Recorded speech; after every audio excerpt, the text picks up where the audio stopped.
Fala pessoal, paz de Cristo a todos. Nós vamos falar hoje sobre um, um assunto bem pertinente a todos nós. O que é batalhar espiritualmente e o que é batalha espiritual? Primeiro, não é como nós temos aprendido até hoje na igreja. Tenho certeza disso. Certeza absoluta. O que é você entrar em conflito espiritual para que você seja livre, para que a sua cidade seja livre, né? O que é você entrar nisso? O que é a batalha espiritual segundo a Bíblia? Melhor parte, né? Deixar a Bíblia falar por nós. Hoje nós temos demônios que sugam pessoas, sugam a vitalidade delas. Nós temos Satanás, que é o nosso adversário. E ele quer destruir a gente, é verdade. Ele quer destruir a igreja. Existe uma forma que ele se utiliza para destruir a igreja, portanto, tem uma forma da igreja batalhar espiritualmente. O problema da igreja certamente não é psicológico. O que eu quero dizer? Certamente a época da gente, sabe, tomar remédio no meio da igreja, eu quero que você guarde isso no seu coração. A época de tomar remédio para lutar com aquilo que é celestial e lutar com armas terrestres no nosso meio vai acabar, porque hoje nós vamos entender que para lutar em lutas celestes, você se utiliza de armas celestes, sabe? Então, no nosso meio vai parar o quê? De alguém subir nos nossos púlpitos que deveriam ser pregada a verdade e começar a liberar filosofias e psicologias.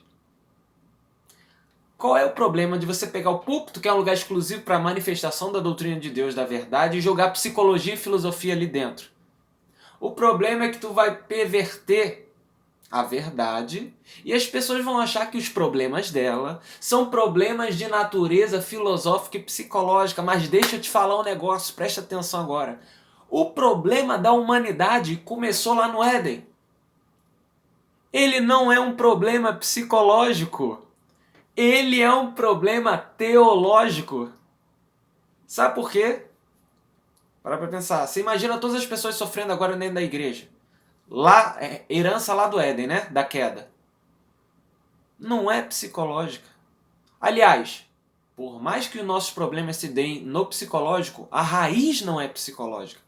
Porque Eva não errou porque ela estava depressiva demais lá no Jardim do Éden e falou: eu vou cair em tentação mesmo, não estou aguentando mais essa minha vida. Não, ela estava num ambiente perfeito.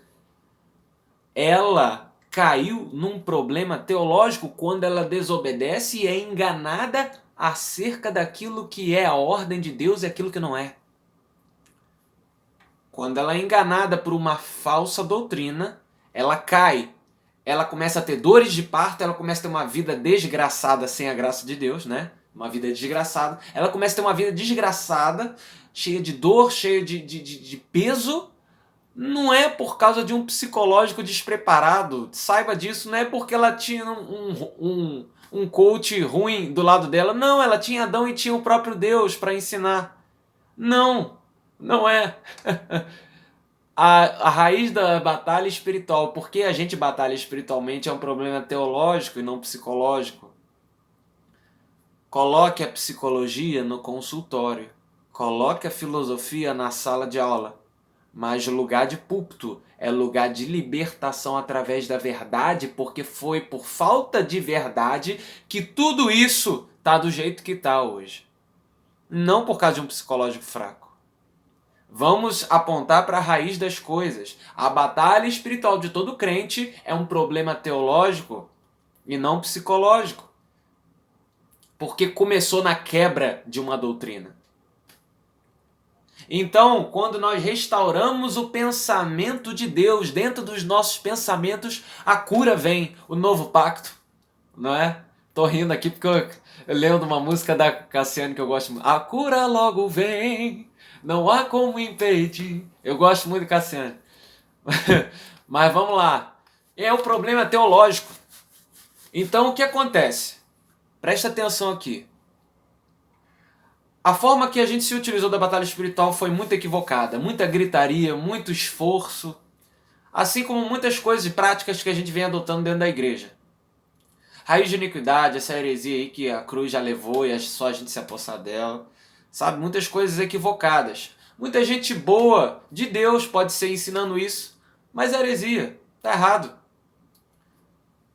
O presidente dos Estados Unidos falou o seguinte, Theodore Roosevelt: todo movimento de reforma tem uma ramificação lunática. O que significa isso? Quando alguém vem com uma reforma, por melhor que ela seja, alguém vai ficar doido e vai ramificar esse movimento, vai sair alguém doidinho desse movimento. Por mais que ele seja puro, sempre tem um espinhozinho ali que a gente tem que, ao saborear o peixe, separar para a gente não se machucar. Então, na igreja veio um movimento de fé, veio um movimento de sabedoria. Lembra daquela época? Você tem que proclamar e se apossar. Ótimo, isso é ótimo para a gente adquirir ousadia em Cristo, mas com isso veio um bando de heresia lunática que entrou no meio, sabe? E maculou muita coisa nossa. Então o que acontece? Esse é um problema, a batalha espiritual, que é um problema resolvido com o Senhor Jesus, cara. Não tem remédio, não tem pílula para você batalhar, você ficar bem. Não, você não vai encontrar pílula de depressão, meu irmão, porque isso é um problema de pensamento. Se você tem um pensamento errado, que não é o pensamento de Cristo a seu respeito, logo um pensamento clandestino vai tomar conta de você, gerando depressão.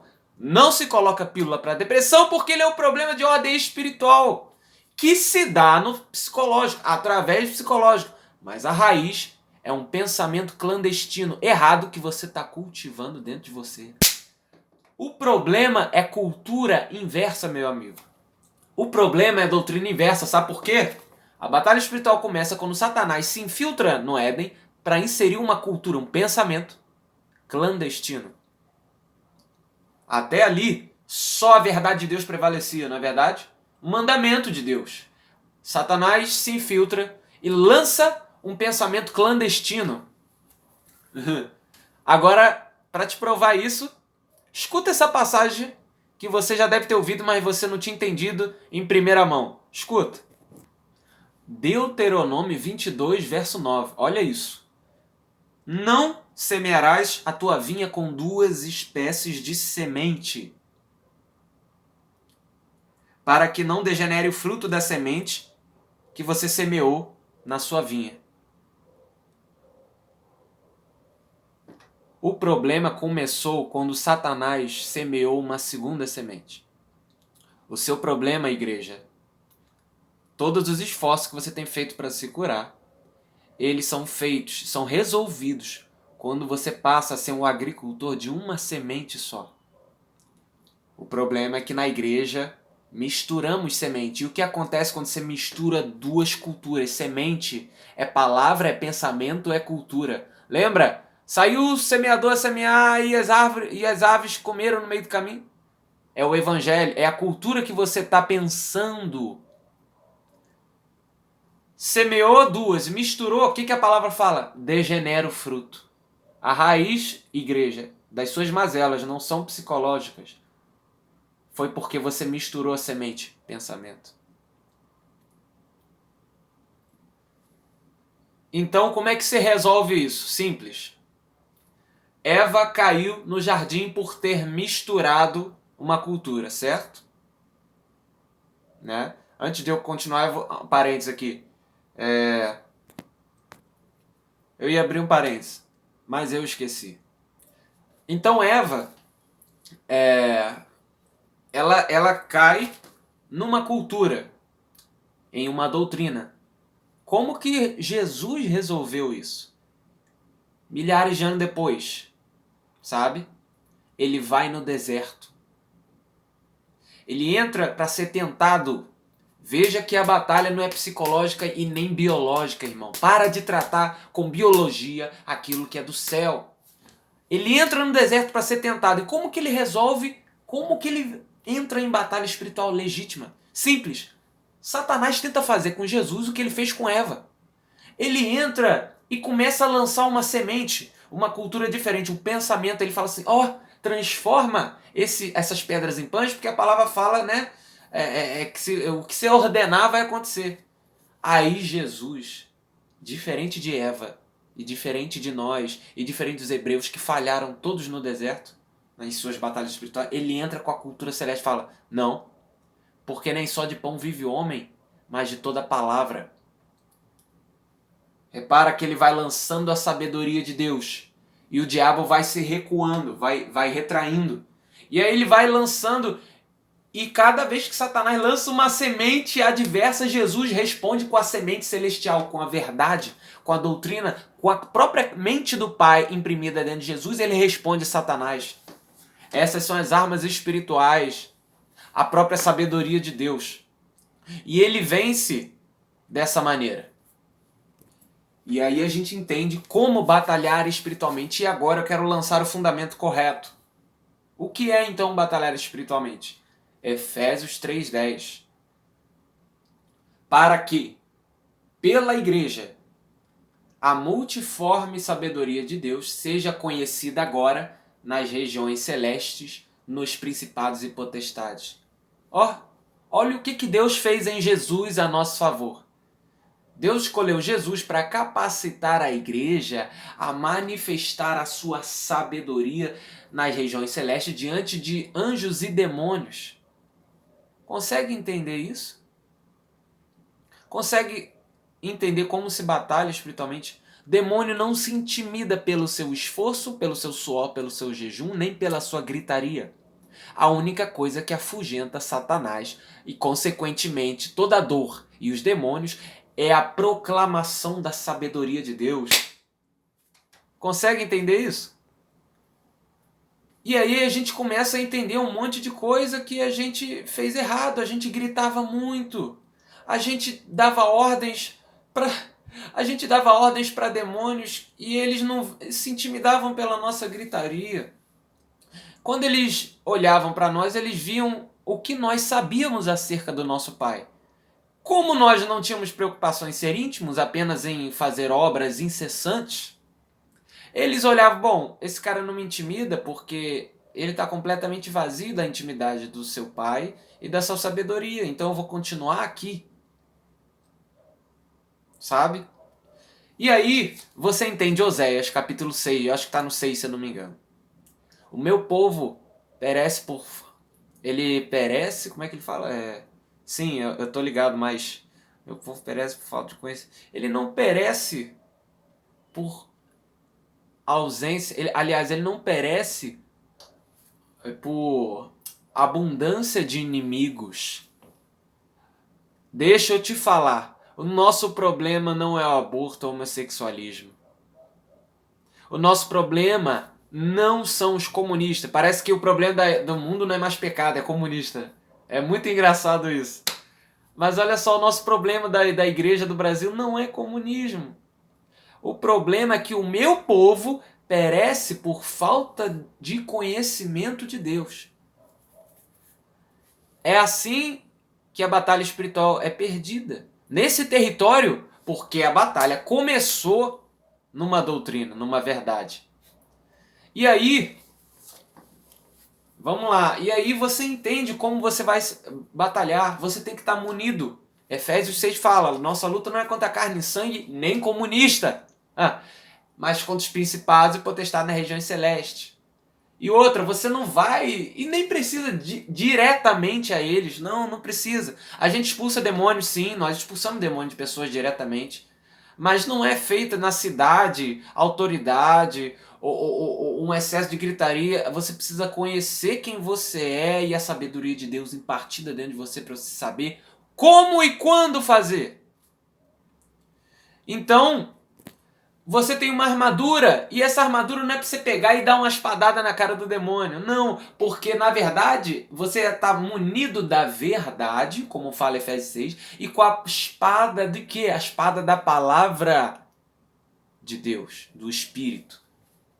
Então veja como é armadura. E eu vou te mostrar como que se batalha. A gente tem um exemplo na Bíblia prático dessa armadura em funcionamento. Lembra de Paulo? Lembra que na altura de, se eu não me engano, de Atos 17 ao Atos 19, não passa disso, você tem um judeu, um filho de Seva, e esses judeus eles ficavam expulsando demônios como Paulo expulsava. Eles viam, né, Paulo pregando, pô, vou fazer igual. Só que o que acontece é que esse judeu, filho de Seva, foi expulsar um demônio, e o demônio fala isso aqui dele: eu não conheço, olha, Paulo eu conheço, Jesus eu conheço, mas você eu não conheço. O que aconteceu? O demônio avançou em cima do cara, o endemoniado avançou no cara, espancou ele, tirou as vestes dele e expulsou ele nu. Por quê? Paulo, quando expulsava, dava certo. Ele estava vestido de quê? Da verdade, da couraça da justiça e com a palavra do Espírito, as armaduras que a gente falou. Por que o demônio não obedeceu e nem se intimidou com a possível gritaria, né? Eu consigo imaginar, por exemplo, sai daqui! Essa cidade é do Senhor Jesus e aqui você não tem legalidade. Essas coisas que a gente fazia sem entendimento. Entenda, eu amo a igreja, mas quando a verdade chega, a gente tem que proclamar a verdade e se submeter a ela. Por que o demônio expulsou o filho de Seva nu? Simples. Porque quando ele, o demônio, olhava espiritualmente o filho de Seva, ele enxergava ele nu, sem a armadura de Cristo. Então, quando ele expulsa, espanca o filho de Seva nu, é uma alegoria profética para dar a entender a gente, que está vendo aqui, que você, munido, aliás, ausente da sabedoria de Deus, não adianta gritar nem derramar pote de azeite em nada, você será envergonhado. E mais uma vez lembrando, não se luta diretamente, essa é uma luta quase que passiva. Você precisa se preocupar mais com a sua identidade do que qualquer outra coisa. E não vai pegar livro para saber nome de demônio. Não precisa! Você acaba com um falso no quanto você é bom no verdadeiro. Não se intimide que você tem que conhecer as coisas profundas de Satanás. Eu gasto tempo conhecendo o verdadeiro. E quando eu levo ao altar do Deus verdadeiro, no dia seguinte Dagon amanhece com a cabeça cortada. Lembra disso? A Arca da Aliança parou em frente a um Deus falso. O resultado é que ele sempre amanhecia caído. Eu não vou acabar com Dagon diretamente. Eu só preciso levantar o altar da doutrina verdadeira. Então, nós não podemos, 2 Pedro, só para voltar ao raciocínio, 2 Pedro 2,11, fala que eles são maiores e mais poderosos do que nós, os anjos, os demônios, maior do que as autoridades, sabe? Deuteronômio, capítulo 9, verso 1. Os inimigos de Israel figuram os demônios, inimigos da igreja hoje, certo? Falava que Deus falou, olha, eu coloquei vocês em terra cujos inimigos são muito mais poderosos do que vocês. Então não vá querer batalhar diretamente, você não pode. Apenas com uma legalidade, sabendo como e porquê do que você está fazendo. Então o que eu estou querendo dizer? Eu estou querendo dizer que daqui para frente a gente vai parar de ficar enxergando o demônio depois atrás de cada arbusto que a gente vê. Sabe por quê? Porque a gente vai aprender a batalhar espiritualmente. E como que a gente vai aprender? A gente vai aprender que gritaria não expulsa demônio. E Satanás não fica ofendido se a gente estourar uma hérnia gritando para que ele saia da nossa cidade. O que ofende o inferno é a sabedoria de Deus. Acabou a época de expulsar demônio com gritaria. A gente vai manifestar a verdade nos nossos púlpitos e sozinho eles vão manifestar. E vão sair. A gente vai dissecar mais esse assunto. Mas deixa eu falar. O Brasil hoje é tipo a época dos juízes na Bíblia. Era muita gente batalhando a todo instante. E depois vinha demônio, inimigo. E aí azucrinava o território de Israel de novo. Aí Deus levantava alguém para batalhar. Sabe? E aí ficava nesse batalha. E quem encerra esse período? Davi e Samuel. Por quê? Porque aonde tinha luta de espada de hebreu contra os inimigos, eles oferecem uma batalha decisiva. Agora, Davi vence todas as batalhas não pela espada, mas pelo fato dele trazer uma nova mentalidade. Até aquele período, todos os guerreiros, o máximo que eles tinham era uma espada para oferecer proteção para Israel. Já reparou que Davi foi o maior guerreiro, o que mais venceu batalhas, mas que era o maior adorador? Pensamento. Qual é a diferença de Saul para Davi e qual é a diferença que a igreja vai ter que fazer? Simples. Davi não se contentava em expulsar. Preste atenção. Davi não se contentava em expulsar os inimigos.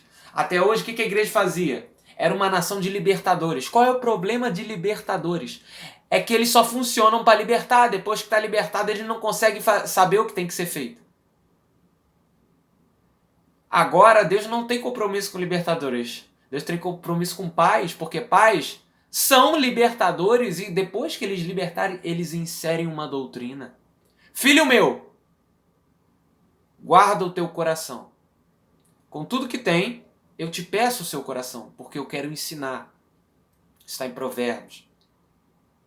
A diferença, aliás, a similaridade dos períodos de juízo com a igreja brasileira, presta atenção, é que a nossa igreja estava cheia de ex-traficante, ex-prostituta, e o máximo que a gente fazia era proclamar de púlpito esses testemunhos daquilo que o diabo fazia.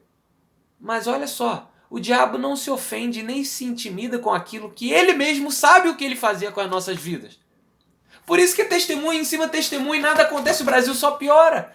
Porque o Satanás, ele é expulso pela sabedoria de Deus e não pelo aquilo que ele mesmo sabe o que ele fez na sua vida. Nós dávamos testemunhos de libertação, mas o inferno está esperando ouvir testemunhos da sabedoria de Deus. O problema de juízo, o problema da igreja brasileira é que nós abarrotávamos o nosso púlpito com libertadores e ninguém sabia, depois que libertava, ninguém sabia o que colocava. Davi era diferente. Qual era a diferença de Davi para Saul? Davi, e essa é a geração agora na igreja brasileira, acabava com os inimigos e preenchia com a doutrina da verdade.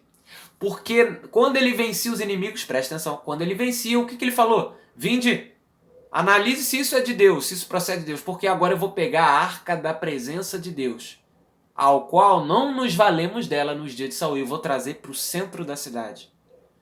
Davi, ele não só acaba com a teia da aranha, ele mata a própria aranha, trazendo a verdade de Deus para o centro do povo dele. O que acontece é que a gente era especialista como igreja brasileira em ver demônio em tudo, no teto, no telhado. Agora até o monte, que era um lugar de oração, né? O monte que os pentecostais usam, eu também subia. Até o monte agora nego quer ver demônio em cima do lugar que era para ser dedicado para oração, meu Deus. Até no monte a gente deu de ver demônio agora.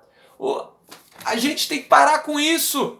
A geração que está nascendo agora entende que ela não vai sair aí com a espada, porque se eu lutar pela espada vai vir outro inimigo mais forte. Davi acabava com os inimigos e preenchia o lugar com a doutrina. E isso trouxe um reinado de 40 anos de paz para Salomão, porque o resultado da verdade estabelecida é a própria paz. É a própria paz estabelecida. Não é conhecereis a força da guerra e a força da guerra vai vos libertar. Conhecereis a verdade e a verdade vos libertará. É a verdade que liberta. A espada dá uma libertação temporária. E nós esquecemos o nosso papel profético como igreja. Sabe por quê? Porque o chamado para Jeremias, que é o chamado de uma igreja que se diz profética, é de arrancar e de derribar. Mas é também de plantar e de construir.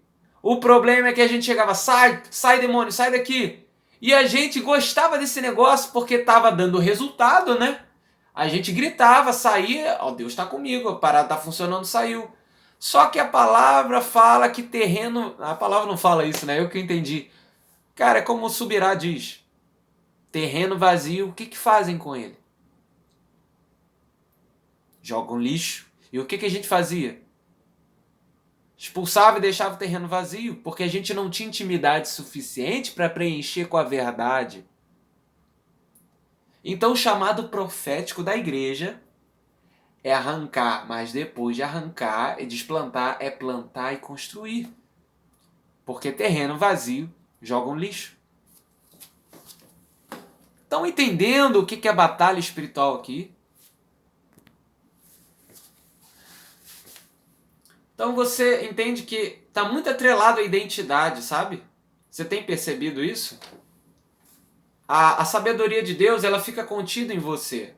As suas vestes de sabedoria, as armaduras, né, que a gente falou de Efésios 6, elas são para os filhos. E está muito atrelado em você saber quem você é. Identidade e sabedoria de Deus andam casadas. Você tem que saber disso. Há poder em você saber quem você é. Você sim vai lidar, vai usar a sabedoria de Deus como arma na batalha espiritual, para você reorganizar um pensamento correto, né, para você parar de sofrer. Mas está ligado com a identidade. Porque a sabedoria de Deus fica em você. Lembra quando Jesus entra em Gadara? Eu não sei se é em Gadara, desculpa, mas o fato é que Jesus uma vez encontra o demônio e ele fala assim, e ele começa a se debater só de ver Jesus, né? Por quê?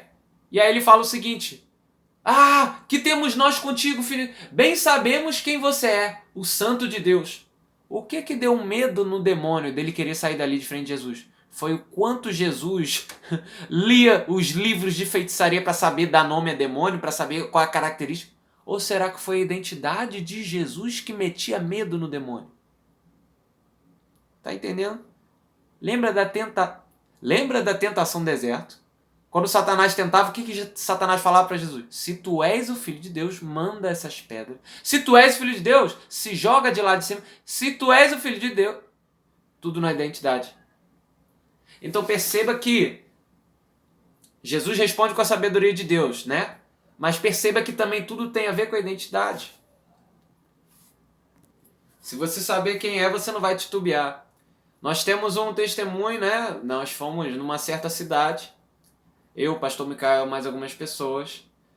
Cheguei lá já com esse entendimento. Sabia dos problemas da cidade.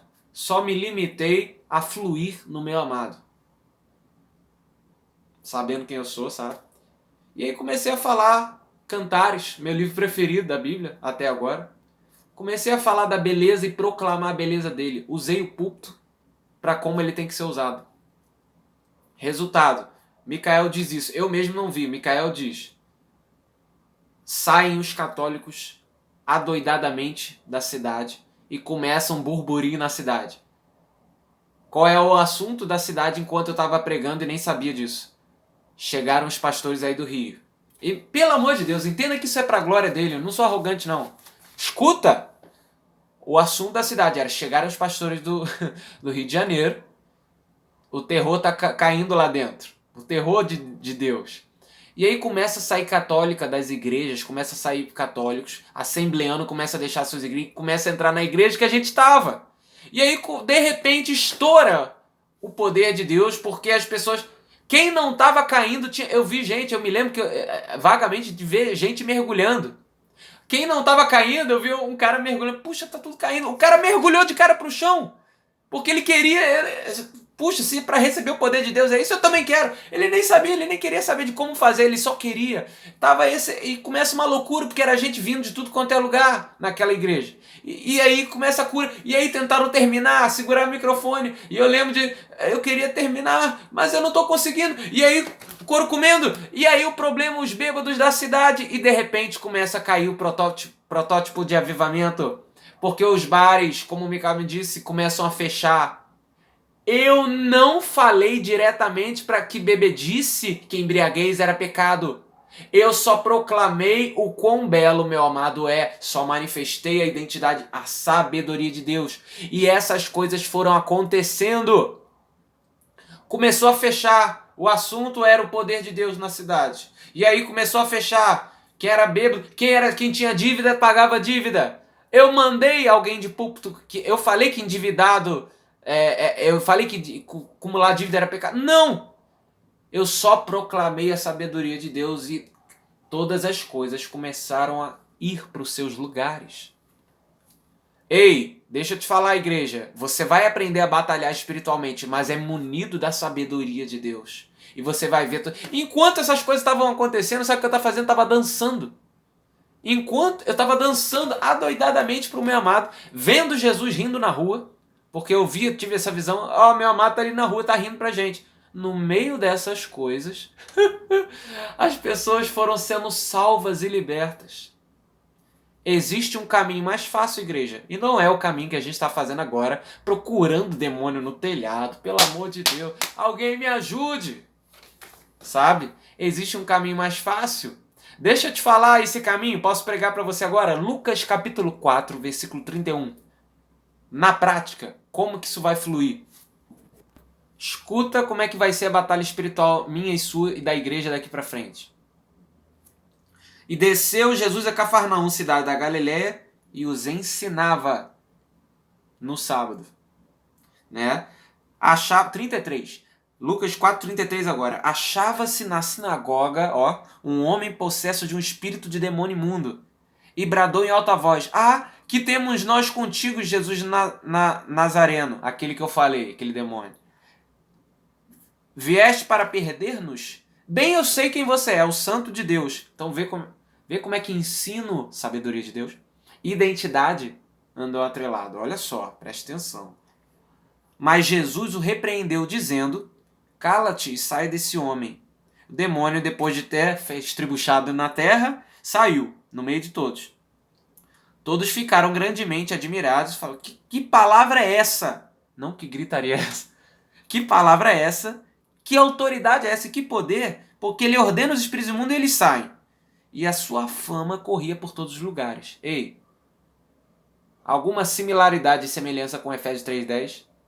Percebeu aqui? A sabedoria, Deus fez com que Jesus desse à igreja para que a igreja manifestasse a sabedoria de Deus nas regiões celestes. Para que fizesse a verdade conhecida na região celeste. Jesus só ensinou. E do nada, um demônio suicida se entregou ali no meio do ensino.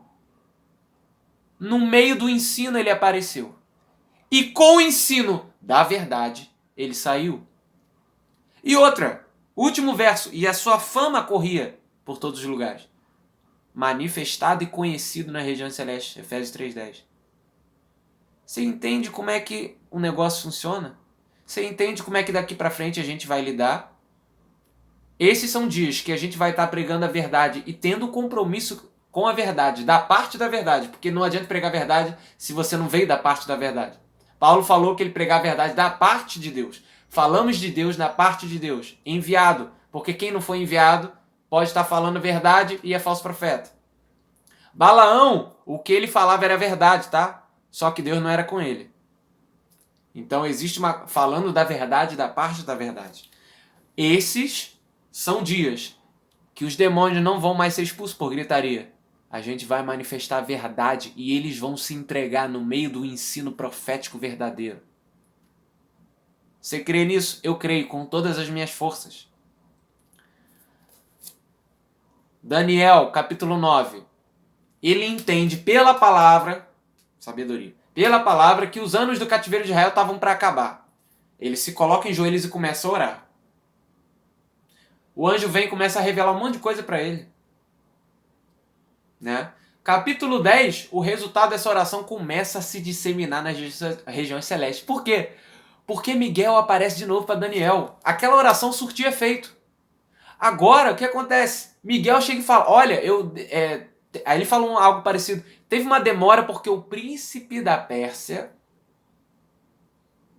não é filme, não é um ser humano, mais do que isso. O príncipe da Pérsia me resistiu, mas eu consegui vencer e agora eu vim.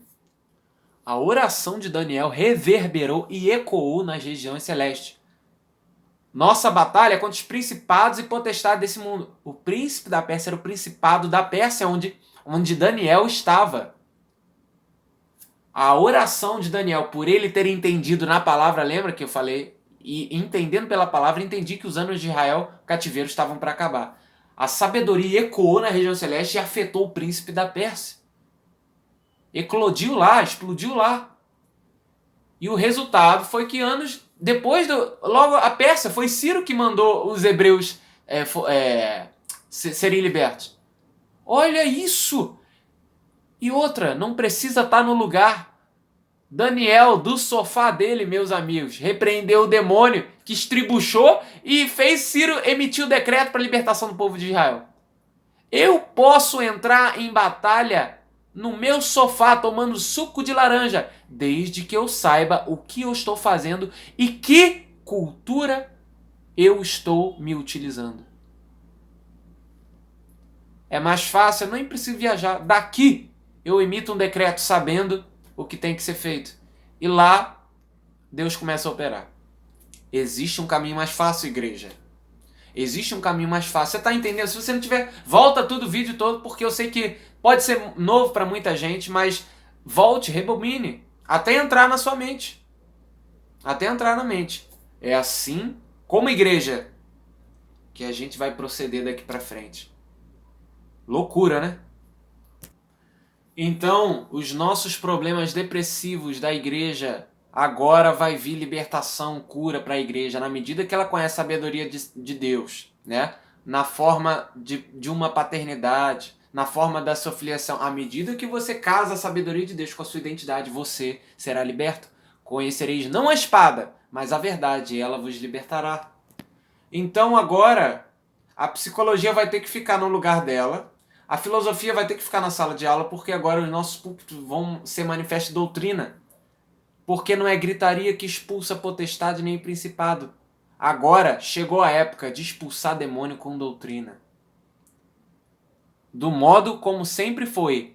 Essa batalha começou teologicamente. E ela vai acabar teologicamente. Então não batalhe psicologicamente naquilo que é uma batalha teológica, meu irmão.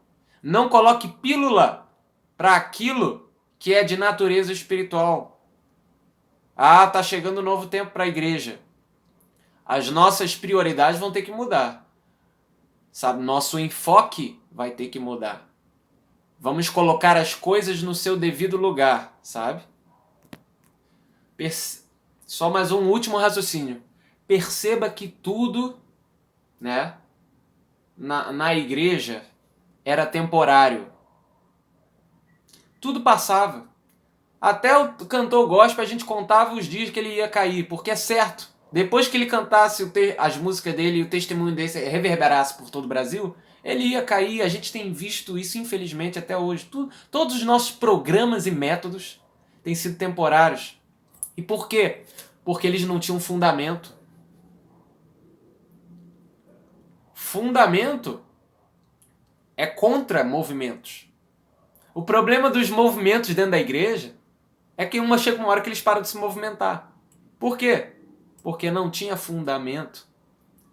Davi, na segunda vez que ele traz a arca, presta atenção, para a cidade, ele consegue. Mas ele consegue através da lei de Deus. Isso está perto de 1 Crônicas, capítulo 15. Ele vê a lei de Deus, procura lá depois, a lei de Moisés, e debaixo debaixo de um fundamento ele consegue trazer. Por que Davi perdeu na primeira vez? Isso tem a ver com a igreja brasileira, o fato de os nossos programas serem temporários. Presta atenção. Quem está levando a arca está levando uma carroça de bois, e quem está conduzindo é Uzá. Sabe o que significa o nome Uzá? Força. Deus veio e abateu Uzá. Por quê? Porque quando a gente quer fazer algo para Deus, trazer a arca, como Davi queria, quando a gente quer fazer algo para Deus e não se utiliza dos fundamentos, automaticamente a gente está usando a força humana. Toda vez que você quiser usar para fazer aquilo que Deus quer que você faça, só que tem que ser com fundamento, Deus vai vir e vai abater a sua força. Por isso que tudo na igreja era temporário e tem sido temporário. Porque onde não tem fundamento, tem força do homem.